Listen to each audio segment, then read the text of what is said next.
마태복음 1장 8절로 9절 제목은 우시야는 저주받을 죄를 짓고도 정직한 삶으로 족보에 기록되었습니다. 우시야는 저주받은 죄를 짓고도 정직한 삶으로 족보에 기록되었습니다.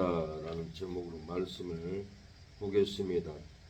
저주받을 죄를 지어도 정직히 행한 삶이 있으면은 족보에 기록됩니다.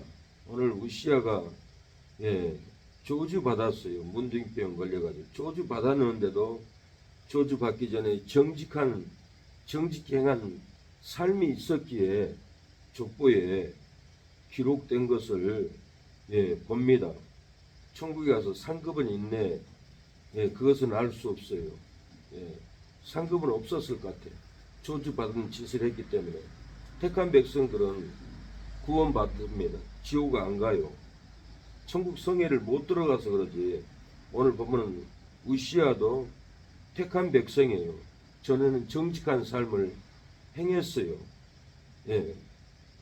그러나 후에 저주받는 죄를 지어서 문둥병이 걸렸어도 오늘 본문에 기록이 된 것을 볼 수 있어요. 놀라운 일이에요. 성경을 우리가 제대로 봐야 돼요. 정직한 삶은 우리 마음에 은혜를 새기고 진리를 새깁니다. 감사를 새기고 나눔을 새깁니다. 사랑을 새기고 회복을 새기고 은총을 새기고 우리 마음에 정직한 삶은 평강을 우리가 세운다라는 거예요. 그래서 저주받을 죄를 지어도 정직히 행하면은 족보에 기록됩니다. 족보에 기록됐다는 것은 생명록에 기록되었다는 것이에요. 죄로 넘어져도 정직히 행하면은 족보에 기록된다라는 거예요. 예배에 실패했어도 정직한 행함이 있으면은 족보에 기록이 됩니다. 그러나 정직한 삶을 살지 않으면은 저주로 새기고 사망으로 새기고 슬픔으로 새기고 고통으로 마음에 새깁니다. 불행으로 새기고 어둠으로 새기고 분노로 새기고 우리 마음에 미움으로 새깁니다. 뭘 얘기해? 뭔 본래 얘기를 해? 예배 드리는데.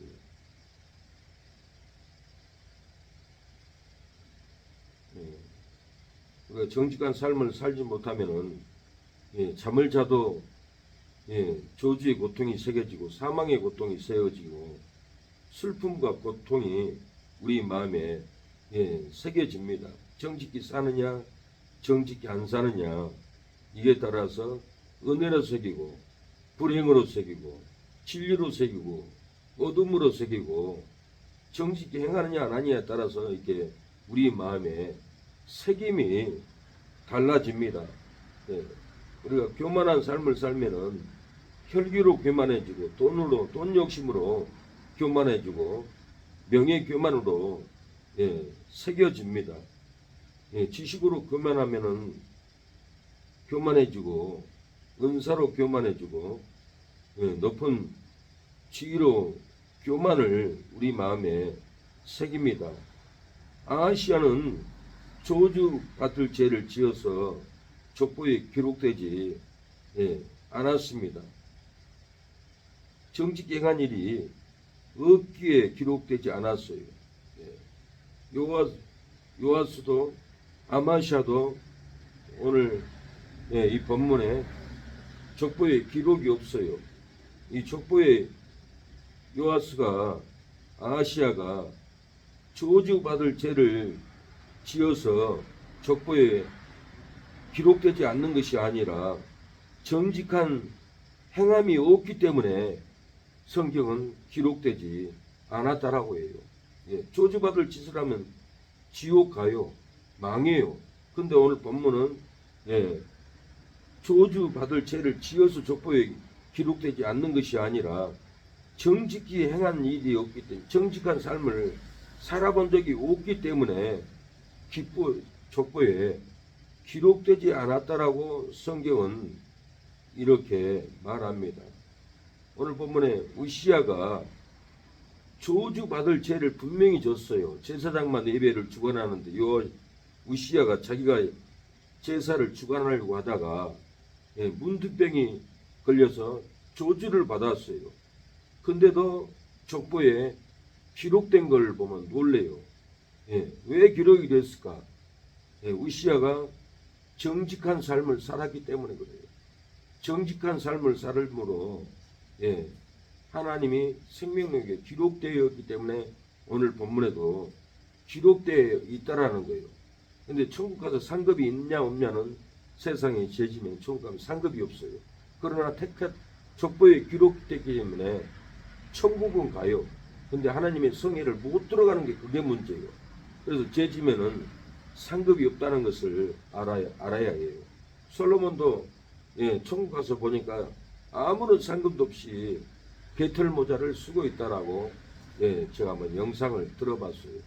솔로몬은 이방 여인들을 아내로 삼았어요. 이방 여인들이 섬기는 우상을 가지고 들어와 가지고 그 우상을 섬겼기 때문에 솔로몬은 천국에서 아무런 상급이 없었어요. 그러나 천국은 갔다는 거예요. 선한 일을 했고 성전을 지었고 하나님을 믿었기 때문에 택한 백성이기 때문에 지옥은 안 가요. 그러나 천국 가서는 아무런 상급이 없다라는 것이 이게 큰 문제인 거예요. 오늘 본문에는 우시야가 문둥병에 걸려서 저주를 받았지만은 기록이 되어 있어요. 8절에 요람은 우시야를 낳고 우시야는 요람을 낳고 우시야가 하나님을 구할 동안에는 형통케 했습니다. 그러나 교만할 때는 문둥병으로 저주를 받았다라는 거예요. 우시야는 하나님께 구할 때 형통한 삶을 살았어요. 우시야가 16살에 유다 왕이 되고 52년 동안 하나님이 왕권 자리를 지켜줬어요. 우시야가 유다의 최장수 왕으로 기록됩니다. 52년을 왕을 했으니까. 역대하 26장 5절에 보니까 하나님의 묵시를 밝히 아는 스가랴에 사는 날에 하나님을 구하였고 저가 여호와를 구할 동안에는 하나님이 형통케 하였더라. 우시야가 하나님을 구했어요. 하나님께 기도했을 때는 형통했다라는 거예요. 그래서 우리가 하나님을 구해야 돼요. 우시야에게 암몬이란 나라가 조공을 바쳐서 또한 형통케 했어요. 역대하 26장 8절에 암몬 사람이 우시야에게 조공을 바치매 우시야가 힘이 강성하여 이름이 애굽 변방까지 퍼졌더라. 하나님께 구할 때는 우시야가 이렇게 형통했다니까. 암몬도 조공을 바쳤어요. 우시야는 성전 재건 공사로 형통했습니다. 역대하 26장 9절에 우시야가 예루살렘에서 성모퉁이 문과 골짜기 문과 성부위 망대를 세워 견고하게 하였고 또 거친 땅에 망대를 세우고 물 웅덩이를 많이 팠으니 평야와 평지에 육축을 많이 기름이며 또 여러 산과 좋은 밭에 농부와 포도원을 다스리는 자를 두었으니 농사를 좋아함이었더라.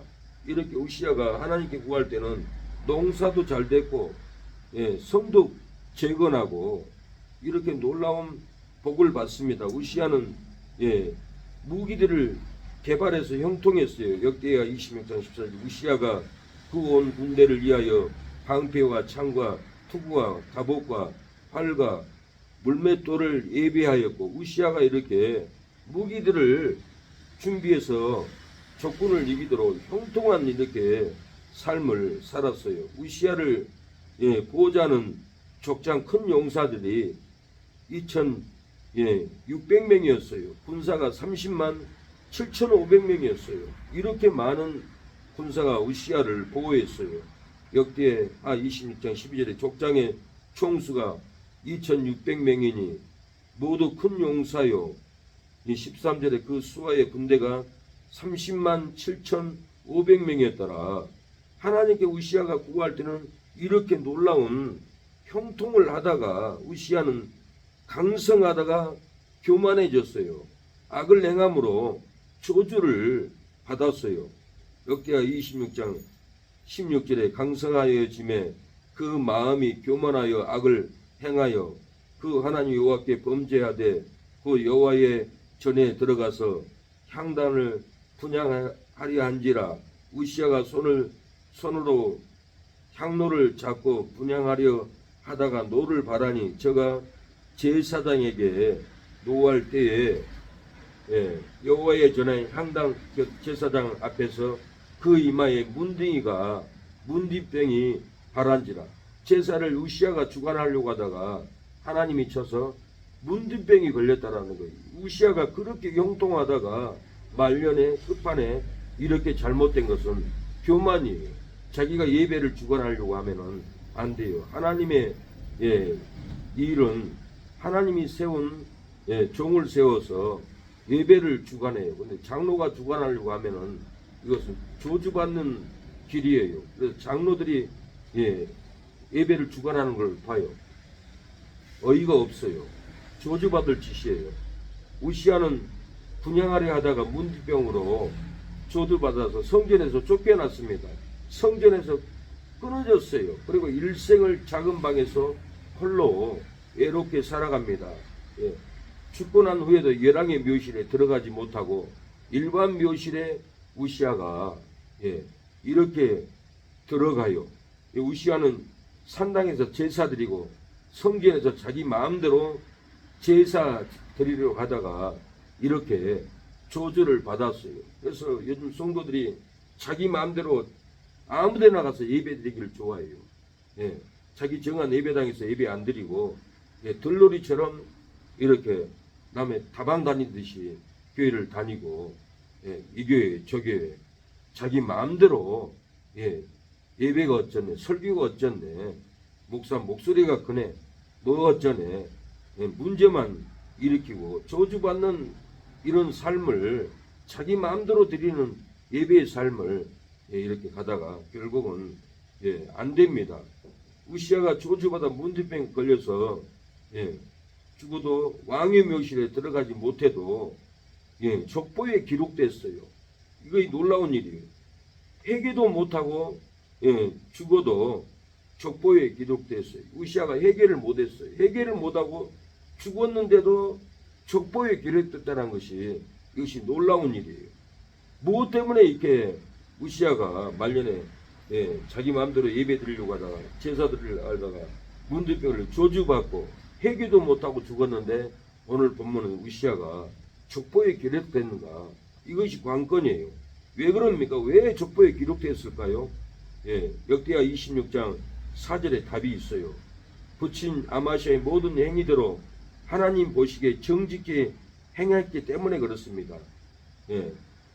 4절에 우시아가 그 부친 아마시아의 모든 행위대로 여호와 보시기에 정직히 행하며 우시아가 정직히 행한 하나님이 선택받은 택함받은 행위가 나왔어요. 정직히 행해야 돼요. 하나님의 사람으로 정직히 행할 때 하나님이 인정을 해주는 거예요. 넘어져도 실패해도 저주받는 행동으로 갔을지라도 정직한 행위를 해야만이 생명록에 기록된 거예요. 천국에서 상급은 없겠지만 지옥은 안 가요. 택한 사람들은 절대로 지옥은 안 갑니다. 성에 못 들어가고 상급이 없어서 그러지. 이걸 우리는 알아야 합니다. 히스기야가 죽을 병 걸렸을 때 정직히 행했던 것을 보시고 고쳐달라고 할 때 하나님은 치료해 주었습니다. 역대하 29장 2절에 히스기야가 그 조상 다윗의 모든 행위와 같이 여호와 보시기에 정직히 행하며 히스기야가 정직히 행했어요. 이사야 38장 3절에 죽을 병이 걸렸을 때 나의 선하게 행한 것을 보옵소서 통곡할 때 하나님이 그 기도를 듣고 하나님이 고쳐줬어요. 주의 목전에서 선하게 행한 것을 추억하옵소서 하고 심히 통곡하니 5절에 내 기도를 들었고 내 눈물을 보았노라. 내가 내 수완에 15년을 더하고 너와 이 성을 악수르 왕의 손에서 건져내겠고 내가 또 이 성을 보호하리라. 정직히 선하게 행하면은 각 사람이 행한 대로 생목록에 기록해 줍니다. 죽을 병에서도 살아납니다. 원수의 손에서도 건져준다는 거예요. 가정을 보호해 줍니다. 우리가 정직히 행하는 것이 중요해요. 선한 행위, 바른 행위, 이 선하게 행한 것을 추억해달라고 하나님께 기도할 수 있는 선한 행위를 우리는 만들어 놓고 신앙을 해야 합니다. 이단에게 속할지라도 정직하게 예수님만 이긴 자로 믿어야 합니다.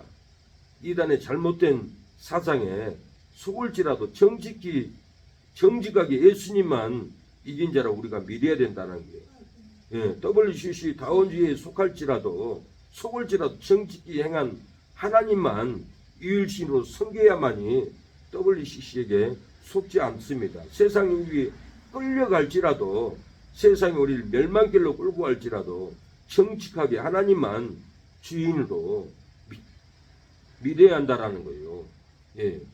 교만이 간파하게 할지라도 우리가 정직하게 겸손하면은 간파가 길 사망길 가지 않습니다. 그래서 우리가 이단이 거짓 진리로 유혹할지라도 정직하게 미혹을 거부해야 됩니다.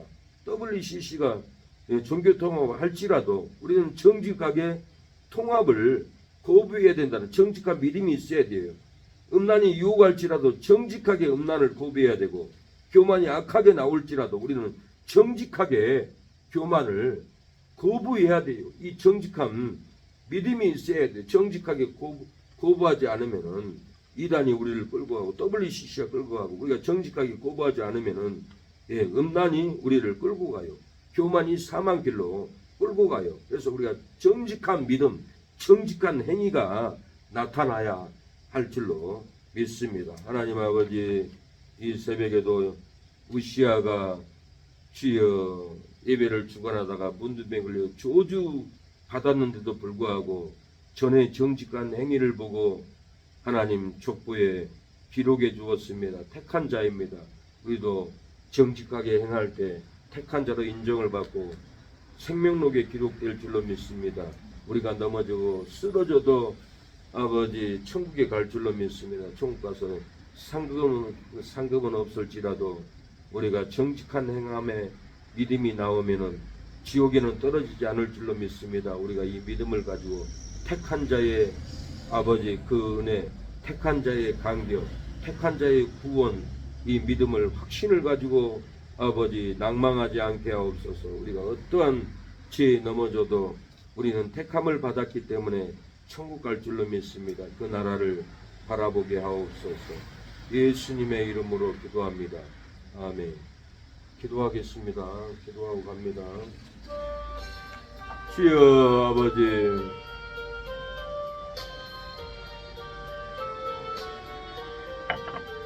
주여 아버지, 주여 아버지 도와주세요. 주여